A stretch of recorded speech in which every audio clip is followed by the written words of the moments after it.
సురక్షితముగా ఎట్లా జీవించగలం? ఇది ప్రతి మనిషి యొక్క అవసరత. లేకపోతే ప్రతి మనిషి కూడా ఈ లోకంలో సురక్షితముగా జీవించాలని అనుకుంటాడు. దాని కొరకు ఎన్నో ప్రయత్నాలు చేస్తాడు. అయితే ఆ ప్రయత్నాలు విఫలమైనప్పుడు మళ్ళీ భయాలు, మళ్ళీ ఆందోళనలు. ప్రతి మనిషి కోరుకునేది ఏంటంటే, నేను సురక్షితంగా ఎలాగూ బ్రతకగలను. అది మన ప్రధాన అంశం. అయితే మహాజ్ఞాని అయినటువంటి సొలొమోను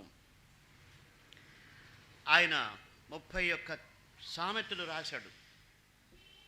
సో తన యొక్క అనుభవంలో దైవ జ్ఞానముతో ఒక మనిషి సురక్షితంగా ఎలాగూ బ్రతకగలడు అన్నటువంటి విషయాన్ని గురించి ఆయన మొదటి అధ్యాయంలో ఆయన రాస్తాడు. అంటే 31 అధ్యాయాలు రాయడానికి ముందుగా తాను చెప్పేటువంటి ఆ అంశాలన్నీ కూడా మనిషి పాటించగలిగితే ఆ మనిషి జీవితం సురక్షితముగా ఉంటుందని. 1వ అధ్యాయం 33వ వచనంలో ఆయన చెప్పాడు, నా ఉపదేశమును అంగీకరించువాడు సురక్షితముగా నివసించును, వాడు కీడు వచ్చునన్న భయము లేక నెమ్మదిగా నుండును. ఎంత అద్భుతమైనటువంటి మాట. ఒక మనిషి తన జీవితంలో ఇలాంటి అనుభవం కలిగి ఉంటే ఇంకా ఆ మనిషి చాలా సంతోషంగా బ్రతకగలడు. ఎందుకంటే మనిషి జీవితంలో లేనివి రెండే. ఏంటి? సురక్షితం లేదు, సెక్యూరిటీ లేదు, సేఫ్టీ లేదు. అట్ ది సేమ్ టైం కీడు వస్తుందేమో అన్నటువంటి భయం. ఈ వైరస్ పోయి ఇంకొక సెకండ్ వేవ్ లేకపోతే ఇంకొకటి, అంటే ఏదో ఒక కీడు మనిషి జీవితంలో వస్తుందేమో అన్నటువంటి భయము ప్రతి మనిషిని పట్టి పీడిస్తోంది. అందుకే సురక్షితంగా జీవించలేకపోతున్నారు. అయితే సొలొమోను ఆయన తన జీవిత సారములో దైవ జ్ఞానంతో చెప్పినాడు, ఏ మనిషి అయితే దేవుని యొక్క ఉపదేశాన్ని అనుసరిస్తాడో ఆ మనిషి సురక్షితంగా జీవిస్తాడు. ఎందుకు సురక్షితంగా అంటే ఇంకా ఆ మనిషికి కీడు వస్తుందన్న భయమే ఉండదంట. మనిషి సురక్షితంగా జీవించలేకపోవడానికి కారణం ఎక్కడి నుంచి కీడు వస్తుందన్న భయం. అయితే అక్కడ సొలొమోను అంటున్నాడు, అసలు అలాంటి భయమే లేకుండా నా ఉపదేశమును అంగీకరించేవాడు సురక్షితముగా నివసించును. కాబట్టి సామెతలు నేను దేవుని కృపల్లో 31 అధ్యాయాలు కంఠాపాఠం చేశాను. అంటే మానవ జీవిత సారం సొలొమోను అందులో రాశాడు. అన్ని రకాల మనుషులు, అన్ని రకాల మోసం చేసేవాళ్ళు, ధనవంతుడు, పేదవాళ్ళు, బుద్ధిమంతులు, బుద్ధిహీనులు, భక్తిహీనులు, భక్తిపరులు, జ్ఞానము గల స్త్రీ, జ్ఞానము లేని స్త్రీ, ఎదురాడే పిల్లలు, లోబడే పిల్లలు, కుట్ర చేసేవారు, కీడు చేసి, అంటే మొత్తం ప్రపంచం ఆ యొక్క 31 అధ్యాయంలో ఉంది. కాబట్టి మనకి జ్ఞానం కావాలంటే అందుకనే ఆయన మొదటి అధ్యాయంలో రాశాడు, ఈ సామెతలు మీకు జ్ఞానాన్ని కలుగు చేస్తాయి. నీ జీవితంలో మంచిని గ్రహించడానికి, దాన్ని చెడుని వదిలిపెట్టడానికి అని ఆయన రాశాడు. కాబట్టి సామెతలు చదవడం ఆశీర్వాదకరం. ఈ ఉదయకాలం నాకు ఒక తలంపు వచ్చింది దీని గురించి ఆలోచన చేస్తుంటే. సొలొమోను చెప్పినటువంటి మాట, ఆయన అఫ్కోర్స్ అది దైవిక జ్ఞానంతోనే చెప్పినటువంటి మాట. నా ఉపదేశమును అంగీకరించేవాడు సురక్షితముగా నుండును, వాడు కీడు వచ్చినను భయము లేక నెమ్మదిగా ఉండును. సో నాకు తలంపు ఏంటంటే, యేసు ప్రభు చాలా స్పష్టంగా పలుమార్లు మత్తయి సువార్త 12వ అధ్యాయంలో, లూకాసు సువార్తలో యేసు ప్రభు మాట చెప్పాడు, సొలొమోను కంటే గొప్పవాడు ఇక్కడ ఉన్నాడని ప్రభు చెప్పాడు. సొలొమోను చెప్పినటువంటి ఉపదేశమే ఒక మనిషిని సురక్షితముగా జీవింపచేయగలిగితే, సొలొమోను చెప్పినటువంటి ఉపదేశమే ఒక మనిషికి కీడు వచ్చునన్న భయము లేనటువంటి నిర్భయమైన జీవితము ఇవ్వగలిగితే, సొలొమోను కంటే గొప్పవాడైనటువంటి యేసు ప్రభు యొక్క ఉపదేశము మరి నిశ్చయముగా, మరి ఎక్కువగా ఒక మనిషికి సురక్షితం ఇవ్వగలదు, కీడు వచ్చునన్న భయము లేకుండా చేయగలదు. అది నా యొక్క తలంపు. ఎందుకంటే ఆయన ఉపదేశంలో సేఫ్టీ ఉంది, ఆయన ఉపదేశంలో కీడు వచ్చినటువంటి భయము లేకుండా మనం బ్రతకచ్చు. కాబట్టి ఇప్పుడు యేసు ప్రభు చెప్పినటువంటి మాటలు ముఖ్యంగా మీరు కూడా పర్సనల్గా చదవాలి. యేసు ప్రభు యొక్క ఉపదేశం ఏంటి? మన మెయిన్ హెడ్డింగ్ ఏంటంటే ఆయన ఉపదేశము మనం అనుసరించగలిగితే మనం సురక్షితంగా బ్రతుకుతాం. ఏ కీడు రాదన్నటువంటి ధైర్యంతో ఇక నిర్భయముగా మనం జీవించగలుగుతాం. కాబట్టి ఇప్పుడు మనం ఏం చేయాలంటే యేసు ప్రభు ఏమి ఉపదేశం చేశాడు అనేది మనం తెలుసుకోవాలి. యేసు ప్రభు యొక్క ఉపదేశం, ఆయన యొక్క టీచింగ్ అంతా కూడా, ఆ యొక్క సారాంశం అంతా కూడా మత్తయి సువార్త 5, 6, 7 అధ్యాయాల్లో ఆయన చెప్పాడు. ఆయన జనసమూహములను చూచి కొండ ఎక్కి కూర్చుండగా ఆయన శిష్యులు ఆయన వద్దకు వచ్చిరి. అప్పుడు ఆయన నోరు తెరిచి ఇలాగు బోధింపసాగాడు. అక్కడ ఉపదేశం అన్నటువంటిది చేస్తున్నాడు. 5, 6, 7 అధ్యాయాలు. 8వ అధ్యాయం 7వ అధ్యాయం చివరిలో ఆ యొక్క ఉపదేశం, ఆ యొక్క ప్రసంగం ముగించబడింది. మరి ఆ తర్వాత 8వ అధ్యాయంలో ఆయన ఆ యొక్క కొండ దిగి రాగా బహుజన సమూహములు ఆయనను వెంబడించను. గమనించండి, ఇక్కడ యేసు ప్రభు యొక్క ఉపదేశంలో ఏదో ఒక గొప్ప శక్తి, ఏదో ఒక ప్రభావము మనుషులు గ్రహించారు. అందుకని చెబుతుంది, ఆయన ఆ యొక్క ఉపదేశము చేసిన తర్వాత కొండ దిగి వచ్చిన వెంటనే బహుజన సమూహములు ఆయన్ని వెంబడించాయి. అంటే మనం టాపిక్కి కనెక్ట్ చేస్తే ఆ యొక్క జనసమూహాలకు అనిపించింది ఈయన ఉపదేశము నిజంగా సత్యమైంది, ఈయన ఉపదేశం మనం అనుసరిస్తే మనకు సేఫ్టీ ఉంటుంది, ఈయనకు ఉపదేశం మనం అనుసరిస్తే మనకు ఆ యొక్క భద్రత ఉంటుంది అని వారికి అనిపించింది. అందుకే బహుజన సమూహాలు ఆయన్ని వెంబడించినట్టుగా మనం చూస్తున్నాం. కాబట్టి ఇప్పుడు ఆయనకు ఉపదేశాన్ని మనం సరిగా అర్థం చేసుకోగలిగితే మనము సుఖముగా సురక్షితముగా జీవించవచ్చు. మనము యేసు ప్రభు చెప్పినటువంటి ఒక తలంపు మాత్రం మనం ధ్యానం చేస్తాం, ఎందుకంటే సమయాన్ని బట్టి. బట్ ఆ యొక్క ఉపదేశం అంతా కూడా మీరు ధ్యానం చేస్తే చాలా మంచిది. ఎందుకంటే ఒక గొప్ప పవర్ ఆయన యొక్క టీచింగ్లో ఉంది. ఎంత గొప్ప పవర్ ఉందంటే, ఆయన ఉపదేశం చేసి కొండ దిగి వచ్చిన తర్వాత ఒక కుష్ఠరోగి ఆయన దగ్గరకు వచ్చి, ప్రభువా నీకు ఇష్టమైతే నన్ను శుద్ధినిగా చేయగలవనెను. అంటే ఆ యొక్క ఉపదేశము ఆ యొక్క కుష్ఠరోగికి ధైర్యం కలుగు చేసింది. యాక్చువల్గా ధర్మశాస్త్రము వారికి విధించిన కట్టడ ఏంటంటే, ఆ యొక్క కుష్ఠరోగి సమాజంలో ఆయన తిరుగుతూ ఉన్నప్పుడు ఎవరైనా మనుషులు కనిపిస్తే ఆ మనుషులకి ఆ వ్యక్తి దూరంగా పోయి, ఇక్కడ కుష్ఠరోగి నేను ఉన్నాను, దయచేసి ఇక్కడ రావద్దు అని చెప్పేటువంటిది ఆ యొక్క ధర్మశాస్త్రము వారికి నియమించినటువంటి ఒక కట్టడ, ఒక విధానం. అయితే యేసు ప్రభు యొక్క బోధ విన్న తర్వాత ఆ కుష్ఠరోగికి ఎంత విశ్వాసం వచ్చిందంటే, ఆ యొక్క కుష్ఠరోగి గ్రహించింది ఏంటంటే, ధర్మశాస్త్రము కంటే ఈయన గొప్పవాడు, ఈయన చెప్పినటువంటి ఉపదేశము ధర్మశాస్త్రము కంటే శ్రేష్టమైంది, కాబట్టి ఈయన్ని నేను సమీపించవచ్చు. ఈయన దయగల మాటలు చెప్పాడు, దేవుని ప్రేమను గురించి చెప్పాడు, ఈయన దగ్గర నాకు సేఫ్టీ ఉంది. మనుషుల దగ్గరికి పోతే వాళ్ళు తరిమేస్తారు, నేను పోకూడదు కూడా. అయితే ఆ యొక్క ఉపదేశం ఆయనలో అంత గొప్ప మార్పు ఇచ్చిందని మనం గమనించవచ్చు. ఎందుకంటే చాలా సమీపంగా వచ్చాడు. ఆయన ఆ విధంగా ప్రార్థన చేసినప్పుడు అక్కడ రాయబడింది 3 చెంబులు, అప్పుడు యేసు తన చెయ్యి చాపి వానిని ముట్టి, అంటే అంత క్లోజ్గా ఆ యొక్క కుష్ఠరోగి వచ్చాడు. జనరల్గా అయితే హీ షుడ్ నాట్ కమ్. చెయ్యి చాపి అంటే ఐ థింక్ 1.5 feet లేదు 2 feet దగ్గర అనుకోవచ్చు. సాధారణంగా మన చెయ్యి 1.5 feet ఉంటుంది. మరి ఆయన చెయ్యి తాకి ముట్టినాడంటే కుష్ఠరోగి ఆయనకు అంత సమీపంగా వచ్చాడు, 2 feetలో వచ్చాడు. కాబట్టి ఆ యొక్క కొండ మీద ప్రసంగం నాకు ఎక్కువ ఎందుకు ఇంట్రెస్ట్ అయిందంటే, ఏంటా ఆ ప్రసంగం ఆ కుష్ఠరోగిలో అంత గొప్ప మార్పు తీసుకొచ్చింది, అంత గొప్ప ధైర్యం తీసుకొని వచ్చింది. ధర్మశాస్త్రాన్ని కూడా పక్కన పెట్టి, లేకపోతే ఆ యొక్క ధర్మశాస్త్ర కట్టడకును ఈయన నెరవేరుస్తాడని బహుశా కుష్ఠరోగి అర్థమైందేమో, అందుకనే ఆయన వచ్చాడు. కాబట్టి మన లైఫ్లో ఆయన ఉపదేశం చాలా ఇంపార్టెంట్. విచారకరం ఏంటంటే చాలా బోధలు ఎక్కువ డెనామినేషన్స్ గురించి, ఆ సిద్ధాంతం ఇలాగా, ఈ సిద్ధాంతం ఇలాగా. యాక్చువల్గా ఈ సిద్ధాంతాలన్నీ కూడా అపోస్తల కార్యం నుంచి పుట్టాయి.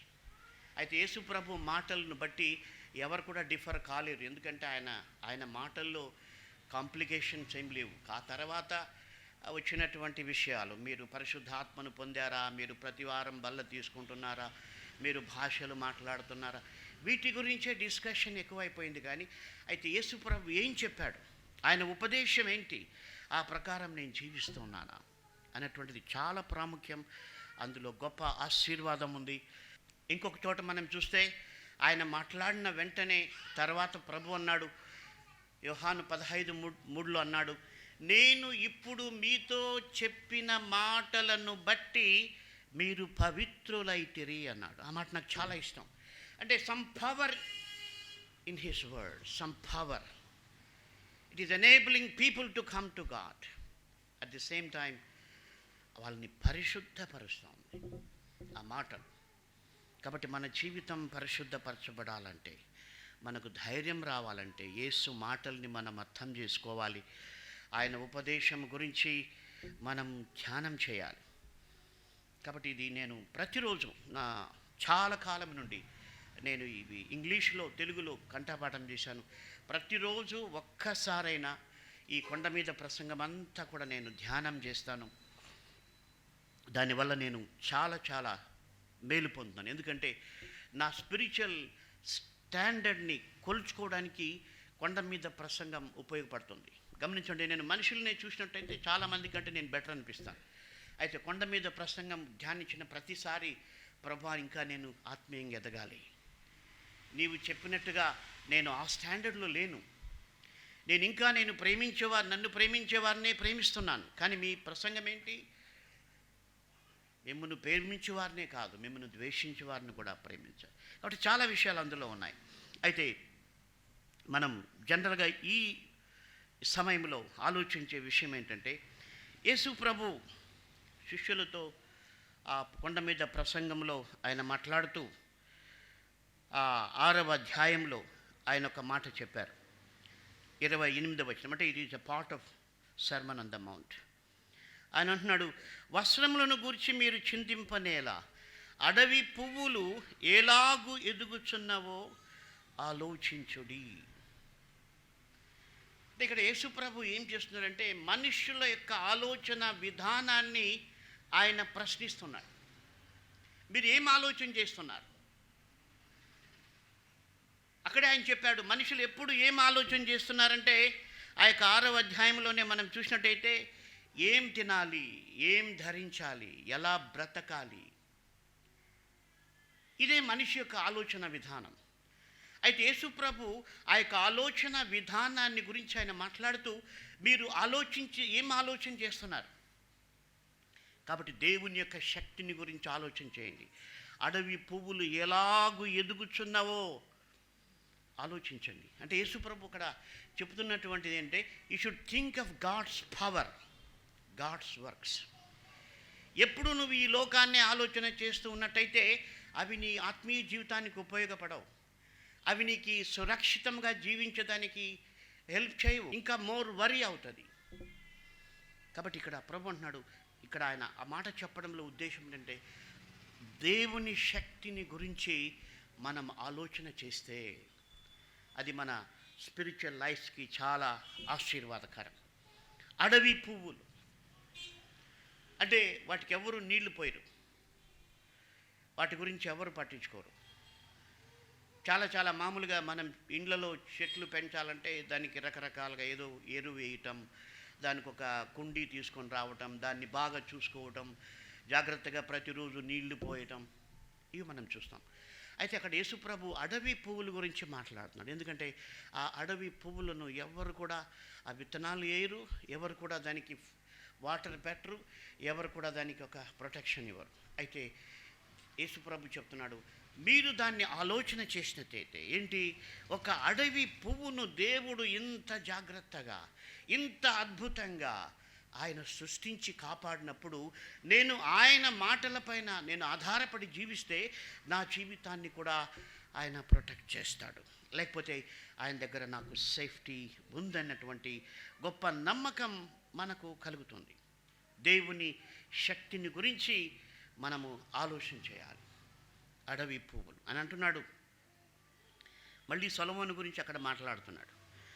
తన సమస్త వైభవముతో కూడిన సొలొమోను సహితము వీటిలో ఒక దాని వలనైనను అలంకరింపబడలేదు. అంటే అక్కడ ఒక్క మాటలో ప్రభు చెప్తున్నాడు ఏంటంటే, దేవుడు చేసినటువంటి ఆ యొక్క డిజైన్, అడవి పూలకు ఆయన కలుగు చేసినటువంటి ఆ యొక్క బ్యూటీ అన్నటువంటిది ఆయన ఏమంటున్నాడంటే ఇంకా ప్రపంచంలో ఏ మనిషి ఎప్పుడు ఎక్కడా చేయలేడు. ఎందుకంటే సొలొమోను యొక్క లైఫ్ చూస్తే ఆయన కోరిందంతా కూడా ఆయన తీసుకున్నాడు. ఆయన దృష్టికి ఏది మంచిది, తనకి ఏది ఇంపుగా ఉంటే అదంతా కూడా నేను అనుభవించానని చెప్తున్నాడు. ఎందుకంటే ఆయనకు ఆ యొక్క స్థాయి ఉంది. అయితే కూడా ప్రభు అంటున్నాడు, ఎంత స్థాయి ఉన్నప్పటికీ కూడా ఈ పూల వలె సొలొమోను అలంకరింపబడలేదు. కాబట్టి దేవుని శక్తిని మీరు ఆలోచన చేయండి. ఆయన ఎలాగూ అవి ఎదుగుతున్నావు, అవి కష్టపడవు, వడకవు, అంటే ఏమి కూడా అవి చేయవు. ఆ యొక్క వాటి కొరకు ఏమి కూడా చేయవు. అంటే ఆ యొక్క డిజైన్ మీరు ఎప్పుడైనా కొండ ప్రాంతాల్లో చూస్తే పూలు చాలా అద్భుతంగా ఉంటాయి. మనకేవో మామూలు పూలు చూసి అలవాటు, ఏ మల్లెపూలు, గులాబీ పూలు, ఇవి కాదు. అడవి పువ్వుల్లో ఉన్నటువంటి ఆ యొక్క అందం ప్రపంచంలో మరి ఏ పుష్పాల్లో కూడా ఉండదు. ఎందుకు దేవుడు అది పెట్టాడంటే టు షో అస్, మనకు అది చూపించడానికి. ఏంటి, నువ్వు నా మాట నమ్మితే, నువ్వు నా యందు విశ్వాసం ఉంచితే నేను నిన్ను కాపాడగలను, నేను నిన్ను బ్రతికించగలను, నేను నిన్ను పోషించగలను అన్నటువంటి ఆ గొప్ప శక్తిని మనం అర్థం చేసుకోవడానికి ఆయన చెప్తున్నాడు. కాబట్టి మనుషుల యొక్క ఆలోచన విధానాన్ని అక్కడ ప్రభు క్వశ్చన్ చేస్తున్నాడు. ఆ మాట చిన్నదే కావచ్చు, అయితే మనుషుల యొక్క ఆలోచన విధానం గురించి మనం ఆలోచన చేసినట్టయితే, ఒక మనిషి దేన్ని గురించి ఆలోచన చేస్తాడో ఆ ఆలోచన సరళి లేక ఆలోచన వైఖరి, దాని యొక్క ప్రభావం ఆ మనిషి జీవితం పైన తప్పకుండా పడుతుంది. వాళ్ళు ఎంత జీనియస్ అయినా కావచ్చు, ఒక దాని గురించి ఎక్కువ నేను ఆలోచన చేసి దాని ప్రభావం నా పైన పడదు అనుకునే దానికి ఛాన్స్ లేదు. ఎందుకంటే ఆలోచన విధానానికి, జీవన సరళకి కనెక్షన్ ఉంది. కాబట్టి అక్కడ కొండ మీద ప్రసంగంలో డీప్గా యేసుప్రభు చెప్తుందంటే, మీ ఆలోచన విధానాన్ని మార్చుకోవాలి. మీ ఆలోచన విధానాన్ని మార్చుకుంటే మీకు సేఫ్టీ, అంతేకాదు దేవుని పైన గొప్ప నమ్మకం మీకు కుదురుతుంది. చాలాసార్లు మనం ఒకసారి ఓల్డ్ టెస్టిమెంట్కి వెళ్ళి చూస్తే మనిషి యొక్క ఆలోచన విధానము సహజంగా ఎట్లా ఉంటుందంటే, మనిషి యొక్క ఆలోచన విధానం తనకు లేని వాటిపైన మనిషి ఆలోచన చేస్తాడు. అంటే అది కామన్ థింకింగ్. ఆ వ్యక్తికి ఎన్నో ఉన్నప్పటికీ కూడా తనకు లేని వాటి గురించి మనిషి ఆలోచన చేస్తాడు. అది యొక్క మనిషి యొక్క ఆలోచన విధానం. ఉద్యోగం ఉన్నవాడు ప్రమోషన్ గురించి ఆలోచన చేస్తాడు. పెళ్ళైన వారు పిల్లలు, అంటే తనకి ఇంకా రావలసిన దాన్ని గురించి, ఇంకా తను కోరుకున్నటువంటి మోర్ కంఫర్ట్స్ గురించి, తనకు లేని వాటి గురించి మనిషి ఆలోచన చేస్తాడు. అయితే అలాంటి ఆలోచన విధానము ఆత్మీయ జీవితానికి పనికిరాదు. మనకు దేవుడు ఇచ్చిన వాటికి థ్యాంక్స్ చెబుతూ ఆయన ఉపదేశంలో మనం ఎదిగినట్టయితే దేవుడు అన్నీ ఇస్తాడు. అందుకని 7వ అధ్యాయంలో కన్క్లూషన్లో ఆయన అంటున్నాడు, మీరు మొదట ఆయన రాజ్యమును నీతిని వెతుకుడి, అప్పుడు అవన్నీ మీకు అనుగ్రహింపబడును. కాబట్టి మన ఆలోచన విధానము మారాలి. చాలాసార్లు మనం ఏం ఆలోచన చేస్తున్నాం అని మనం ఒకసారి టెస్ట్ చేసుకోవాలి. ఎందుకంటే ఇందాక చెప్పినట్టుగా ఆ యొక్క శిష్యులు కూడా అప్పటికే యేసుప్రభు చాలా అద్భుతాలు చేశాడు. అయితే ఓ సందర్భంలో వాళ్ళు అంటున్నారు, మా దగ్గర రొట్టెలు లేవే అని ఆలోచన చేస్తున్నారంట వాడు. అంటే ఏది లేదో దాని గురించి ఆలోచన చేయడం. రెండవది, అంటే నేను 2 పాయింట్స్ మట్టుకు చెప్తున్నాను, ఎందుకంటే బాగా గుర్తుండాలని. మన జీవితంలో సహజంగా మనకు లేని వాటి గురించి ఎక్కువ ఆలోచన చేస్తాము. ఆ ఆలోచన సరళి మనం మార్చుకోవాలి. రెండవది, వాక్యానికి విరుద్ధమైన వాటి గురించి మనం ఆలోచన చేస్తాము. అది కూడా మనం మానేసేయాలి. గాడిదలను వెతుకున్నటువంటి సౌలును తీసుకొచ్చి దేవుడు రాజుగా చేస్తే, ఆ యొక్క అమాలేకుల యొక్క జంతువుల్లో దేన్ని ఉంచొద్దని దేవుడు ఆజ్ఞాపిస్తే, ఆయనకు బలిసి ఉన్న మేకలపైన గొర్రెలపైన మనస్సు పోయింది. ఆయన ఆలోచన చేశాడు, ఏంటి ఇవి బాగుంటాయి, ఇవి నేను ఎత్తి పెట్టుకుంటే బాగుంటాయి బలి అర్పించడానికి. ఆయనకు ఆలోచన విధానము మానవపరంగా చూస్తే ఎస్, ఇట్స్ రైట్. ఎందుకంటే బాగా బలిసి ఉన్నాయి కాబట్టి బలికి పనికొస్తాయి, ఈయనకి తినడానికి కూడా పనికొస్తాయి. బట్ ప్రాబ్లం ఏంటంటే, అది దేవునికి అనుకూలమైందా లేక దేవునికి వ్యతిరేకమైందా? దేవుడు చెప్పాడు ఇది వద్దని, కాబట్టి ఇది వద్దు, అంతే. అక్కడే ఆలోచన ఆపబడాలి. కానీ ఆయన ఆపుకోలేకపోయాడు.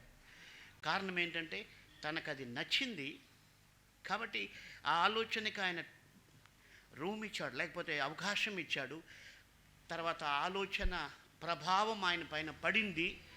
ఆ ఆలోచన ప్రభావం ఏం చేసింది? దేవుని యొక్క ఆజ్ఞను కూడా మరిపించింది. ఫ్రమ్ ద బిగినింగ్ అంతే. ఏదేని తోటలో కూడా అంతే. అపవాది వచ్చి ఒక ఆలోచన చెప్పింది, మీరు దేవతలైపోతారు, ఈ పండు తింటే మీరు దేవతలైపోతారు. సో ఒక ఆలోచన పెట్టింది హవ్వలో. హవ్వ ఆలోచన చేసింది. ఆ యొక్క ఆలోచన థింక్ చేసి చేసి చేసి దేవుడిచ్చిన ఆజ్ఞను మరిపించింది. కాబట్టి మన ఆలోచన విధానం చాలా ప్రభావము మన పైన చూపిస్తుంది. అందుకొరకే మనము ఏదైనా సరే దేవుని వాక్యానుసారంగా మనం ఆలోచించడం అనేటువంటిది నేర్చుకోవాలి. అది చాలా ప్రాముఖ్యమైనది.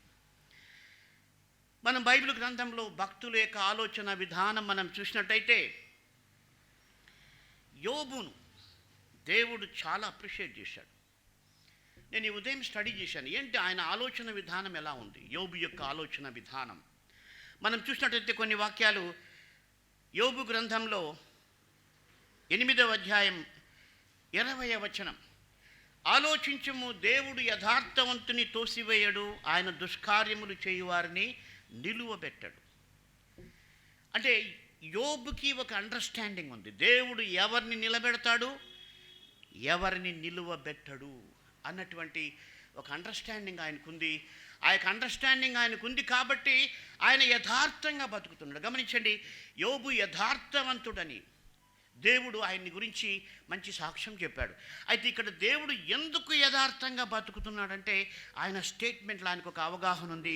నేను యథార్థంగా ఉంటే దేవుడు నన్ను త్రోసివేయడు, నేను దుష్కార్యములు చేస్తే దేవుడు నన్ను నిలవబెట్టడు అన్నటువంటి దైవ ఉపదేశం ఆయన జీవితంలో, ఆయన హృదయంలో భద్రపరుచుకున్నాడు. కాబట్టి ఆయన జాగ్రత్తగా యథార్థంగా బ్రతుకుతున్నాడు. కాబట్టి మనం దేవుని యొక్క ఆలోచన, ఆయన ఉపదేశములో నుంచి మనం పొందాలి.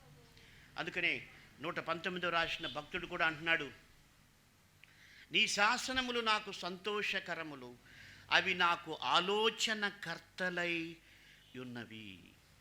కాబట్టి మన ఆలోచన విధానము దేవుని వాక్యం ద్వారా ఉండాలి.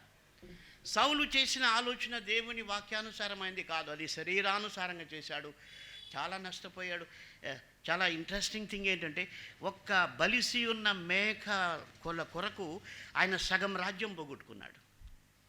అంటే as soon as he has done that, judgement సమయంలో వచ్చి చెప్తాడు, నువ్వు ఈ పని చేసినావు కాబట్టి half of your kingdom is gone. ఎప్పుడు మనిషి జీవితంలో జరిగేది ఇదే.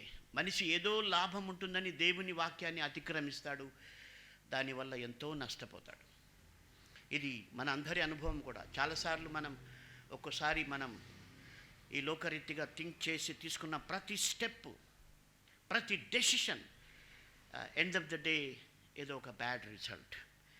కాబట్టి మనం ఆలోచన విధానం, దేవుని వాక్యం, ఆయన ఏం చెప్తున్నాడు, ఆయన ఇంకా అంటున్నాడు. యోబు 12వ అధ్యాయం 14వ వచనం, ఆలోచించుము, ఆయన పడగొట్టగా ఎవరునూ మరల కట్టజాలరు, ఆయన మనిషిని చెరలో మూసివేయగా తెరచుటకు ఎవనికి సాధ్యము కాదు. కాబట్టి ముఖ్యంగా మనం చూసినట్లయితే గాడ్స్ పవర్ ఎగైన్. యోబు ఆలోచనల్లో, యేసుప్రభు చెప్పినటువంటి ఆలోచనల్లో దేవుని యొక్క సర్వశక్తిని గురించి వాళ్ళు ఆలోచన చేస్తున్నారు. All mighty power of God. ఆయన తోసేస్తే ఎవడు నిలబడు. కాబట్టి మనం ఆలోచన విధానాన్ని మార్చుకోవాలి. మానవపరమైందా దైవపరమైందా ఆలోచన చేయాలి. అసలు మనకు వచ్చిన ఆలోచన కరెక్ట్ అయిందా కాదా? చాలాసార్లు మనుషుల యొక్క కన్ఫ్యూషన్ ఏంటంటే, ఇన్ ఆల్ డినామినేషన్స్, ఇది దేవుడు నాతో మాట్లాడుతున్నాడా, సైతాన్ నాతో మాట్లాడుతున్నాడా? ఇది ఒక పెద్ద కన్ఫ్యూషన్. లేదు, నేను చేస్తున్న ఆలోచన దేవునికి ఇష్టమైందా, దేవునికి ఇష్టమా కాదా? అక్కడ మనం చూసినట్టయితే ఆ యొక్క జ్ఞానం, ఆ యొక్క డిజర్న్మెంట్ ఒక మనిషికి ఎక్కడి నుంచి వస్తుందంటే దేవుని వాక్యములో నుంచునే వస్తుంది. ఆ యొక్క డిజర్న్మెంట్ దేవుని యొక్క వాక్యము ఎక్కువ చదివితే మనకు వస్తుంది, అంతేగాని ఇంకేదో చేస్తే కాదు. మన ఎడ్యుకేషన్ని బట్టి, మన డిగ్రీస్ని బట్టి అది రాదు. అఫ్కోర్స్ అది ఈ లోకంలో జీవించడానికి అది ఉపయోగపడవచ్చు, కానీ అయితే ఆత్మ సంబంధంగా జీవించటానికి ఏది దేవుని స్వరము, ఏది సైతాను స్వరము, లేకపోతే ఏది దేవుని దృష్టికి సరైన ఆలోచన, ఏది దేవుని దృష్టికి సరైన ఆలోచన కాదు అని మనం గ్రహించాలంటే దేవుని వాక్యంతో మన హృదయం నింపుకోవాలి, ఎక్కువ చదవాలి, ధ్యానం చేయాలి. అందుకనే సైతాను వాక్యం చదువునిది. ఎందుకంటే వాక్యం చదివితే వాళ్ళకి సత్యం తెలుస్తుంది, వాక్యం చదివితే వాళ్ళు సరిగా ఆలోచన చేస్తారు, వాక్యం చదివితే వాళ్ళు సరైన డెసిషన్ తీసుకుంటారన్న విషయము సైతానికి మనందరికంటే బాగా తెలుసు. యేసుప్రభు నేను సొలొమోను కంటే ఎందుకు గొప్పవాడంటే, నా మాటలు మీకు శక్తినిస్తాయి, మిమ్మల్ని పవిత్రపరుస్తాయి, మీకు విశ్వాసాన్ని కలిగి. అందుకనే పౌలు అన్నాడు ఎక్కడో హెబ్రీయులకి, మరి వినుట వలన విశ్వాసం కలుగుతుంది, క్రీస్తు యొక్క మాటలను బట్టి విశ్వాసం కలుగుతుంది. కాబట్టి అలాగున అందుకొరకే ప్రభు మన కొరకు శిలువ పైన చనిపోయి తిరిగి లేచాడు. జస్ట్ మన పాపాలు క్షమించడానికి మాత్రమే కాదు, మన ఆలోచన విధానాన్ని మార్చడానికి, మన జీవన సరళని మార్చడానికి, మనము దేవుని యొక్క సారూప్యంలోనికి రావడానికి. చాలామంది ఎక్కడ స్టాప్ అయిపోతారంటే, యేసుప్రభు నా కొరకు చనిపోయి తిరిగి లేచాడు, నేను నమ్మాను, ఆయన నా రక్షకుడు, దట్స్ గుడ్. కానీ ఆయన కొండ మీద ప్రసంగం ఏంటి? దాని ప్రకారం నువ్వు జీవిస్తున్నావా? ఎక్కడ నువ్వు జీవించలేకపోతున్నావు, దాన్ని నువ్వు ప్రేయర్ చేయాలి. అప్పుడు దేవుని యొక్క సమాధానం, ప్రొటెక్షన్, ఆ యొక్క గొప్ప ధైర్యం ఉంటుంది. అలాగున్న దేవుడు మనల్ని దీవించునుగాక. ప్రార్థించుకుందాం. దయగల ప్రభువా, మీ ఉపదేశము వలన మేము సురక్షితముగా జీవించగలం. సొలొమోను యొక్క ఉపదేశమే ఒక మనిషిని సురక్షితముగా జీవింపచేయగలిగితే, సొలొమోను యొక్క ఉపదేశం మనిషికి కీడు వచ్చిన భయము లేకుండా చేయగలిగితే, సొలొమోను కంటే గొప్పవాడైన మీ ఉపదేశము మరి నిశ్చయముగా, మరి శ్రేష్టమైన రీతిలో మా ప్రభువా మాకు భద్రతను కలిగి చేయగలదు. కీడు వచ్చుందన్న భయము లేకుండా చేయగలదు. కాబట్టి కీడులతో నిండి ఉన్న ఈ ప్రపంచంలో మేము జీవిస్తూ ఉండగా, ఇప్పుడున్న వైరస్తో, రాబోయే వైరస్ల మధ్యలో మీ ప్రజలు జీవిస్తూ ఉండగా, ఇదిగో మీ ఉపదేశమును అంగీకరించి దాన్ని అవలంబించుటకు, మీరు చెప్పిన దాన్ని చేస్తూ నిర్భయముగా జీవించుటకు సహాయం చేయమని, మీరు మా కొరకు శిలువపై ప్రాణం పెట్టి తిరిగి లేచినందుకు మీకే కృతజ్ఞతలు చెల్లిస్తూ యేసు నామమున ప్రార్థిస్తున్నాము తండ్రి, amen. The Lord. I am Sundari from Manna Church, Bhimavaram, West Godavari district. I completed my inter first year. First, I want to thank you for Pastor Gangaraju garu, who were encouraging me to by heart 70 Bible verses. It is very useful for my spiritual life, and it is very useful to apply in my daily life. And he also encouraged me to transmit 1000 prize money to my account. Finally, I want to tell, memorize and recall Jesus' words. It is very useful to grow up in your spiritual life. Thank you.